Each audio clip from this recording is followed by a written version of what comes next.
Brent Jones, Reverend Carolyn Jones, Mayor Mylott, Chief Martineau, Councilor Amy Green, and members of Christ Church.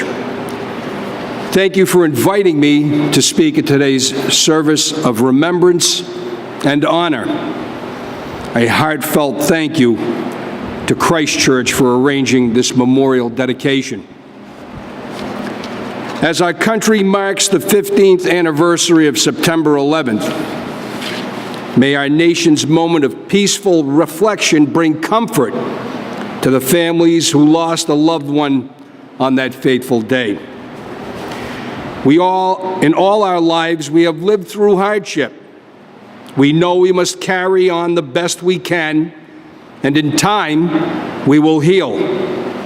And we know when our national safety has been threatened, such as the attack on Pearl Harbor, the assassination of President Kennedy, that we can recall where we were and what we were doing when we heard those grave news stories. These memories will be with us for the rest of our lives.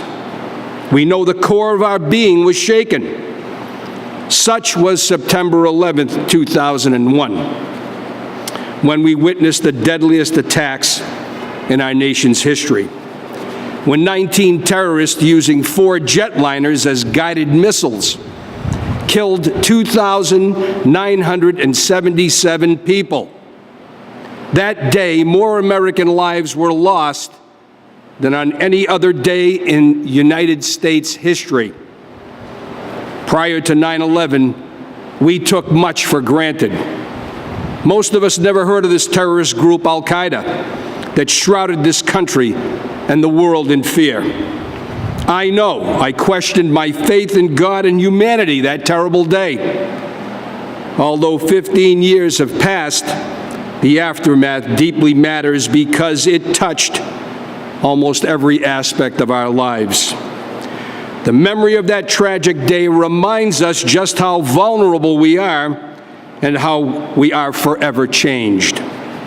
Today, let us remember those 2,977 people who died in the attacks on our World Trade Center in New York, at the Pentagon, our military headquarters in Washington, D.C., and the plane crash in a rural field in western Pennsylvania. Let us remember the courage and service of the first responders and their families, the police officers and firefighters that selflessly gave of themselves, especially those who sacrificed their lives for others that September day. A note to all to think of the immensity, the enormity of that event. The fires at the World Trade Center site burned for more than 90 days. This is difficult to accept. Let us honor and pray for the rescue and recovery workers at Ground Zero who survived yet continue to suffer and endure the toxic repercussion of their courageous efforts. Following the attack, I remember our strength as a community and our enormous sense of pride. Our nation refused to be broken. We were one country. We weren't divided by race, religion, or gender.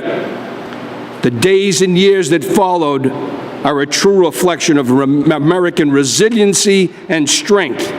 My faith has been restored.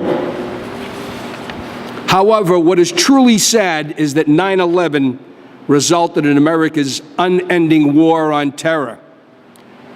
Today, let us honor our American soldiers who willingly entered this war to protect our freedoms.